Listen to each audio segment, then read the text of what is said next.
Real quickly before we begin, I want to thank this video's sponsor, CarMarshal.com. CarMarshal.com can save you lots of money on buying used or new vehicles, cars, trucks, school buses. If you want to save money, I'll have a link in the description down below. I know I'm going to...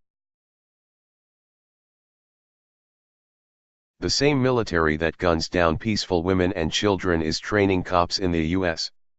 U.S. law enforcement officials regularly travel to Israel to receive extensive training from a military that routinely shoots and kills innocent citizens. By Rachel Blevins, June 10, 2018.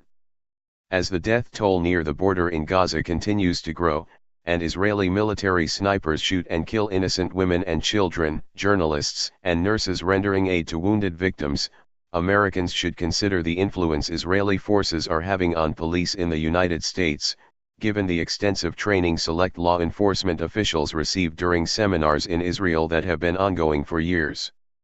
It may sound like a conspiracy theory, but the close relationship between the U.S. and Israel, which costs American taxpayers nearly $4 billion a year, has extended to the training of law enforcement, and dozens of American officials are sent to Israel to train with Israeli law enforcement each year.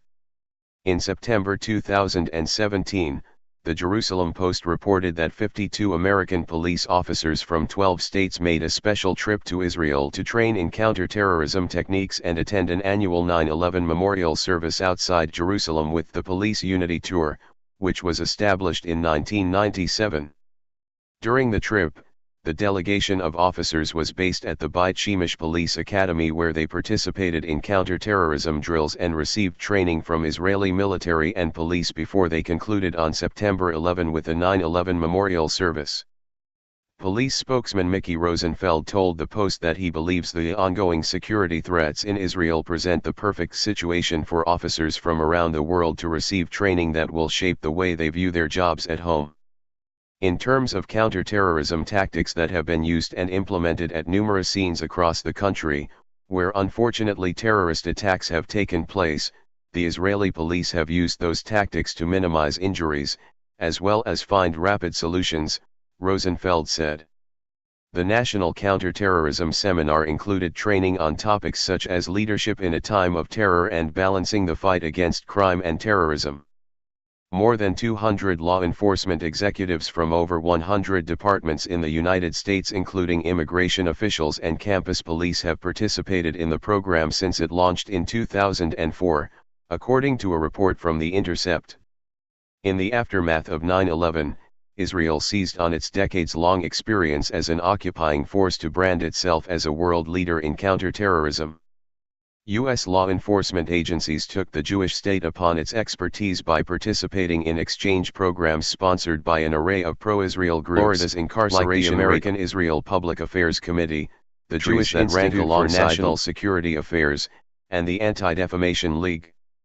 Over the past decade and a half, scores of top federal, state, and local police officers from dozens of departments from across the U.S. have gone to Israel to learn about its terrorism-focused policing. The training sessions began happening regularly after September 11, and the Jewish Virtual Library noted that they have been presented as a way to show that American police and law enforcement officials are taking advantage of Israel's expertise in various facets of counterterrorism and first response to better protect the American people. A timeline from the library highlighted how the program has developed over the years. 2002, Los Angeles Police Department Detective Ralph Morton visited Israel to receive training and advice on preparing security arrangements for large public gatherings.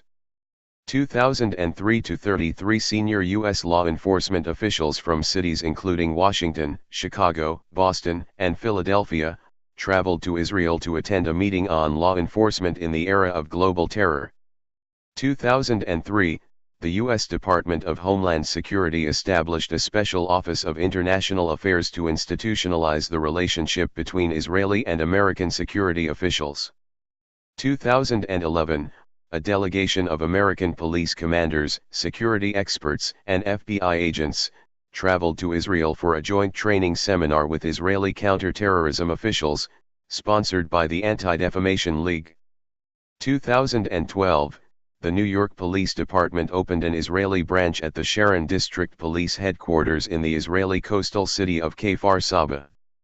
2013, a special team of bomb squad members from cities along the U.S. Mexico border traveled to Israel to improve techniques and tactics for dealing with illegal immigration.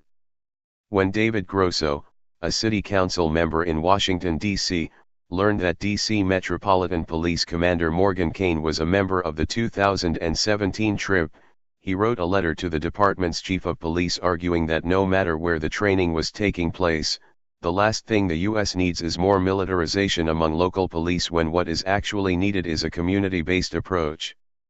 I am concerned that we are not doing enough to prevent the militarization of law enforcement in the District of Columbia, Grosso wrote. Learning from military advisors is not what local law enforcement needs.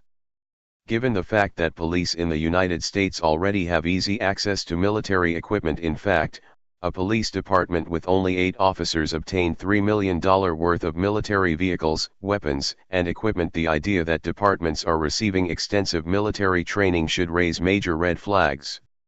The training seminars are also incredibly troubling because of the fact that American law enforcement officials are working alongside a military that openly promotes the idea that it is acceptable to shoot and kill both peaceful protesters and innocent women, children, journalists, and medics who pose no threat to them whatsoever. Each police officer in the United States who adopts the mentality that such cruel and inhumane killings are justified will start to apply the same mindset to his fellow citizens, and he can no longer claim that his true intent is to serve and protect. Hey Charlotte County, this is Charlotte County COPWATCH, and I just wanted you to know that I am using this stuff under fair use. And also remember to like and subscribe this channel. Also too, keep in mind I do not make any money on YouTube. This is 5 hours work a day, you know, fighting for freedom. And you can donate with PayPal and Patreon. I just want you to think about this. If everybody gives to PayPal and Patreon is every month. Actually, PayPal you can do every month.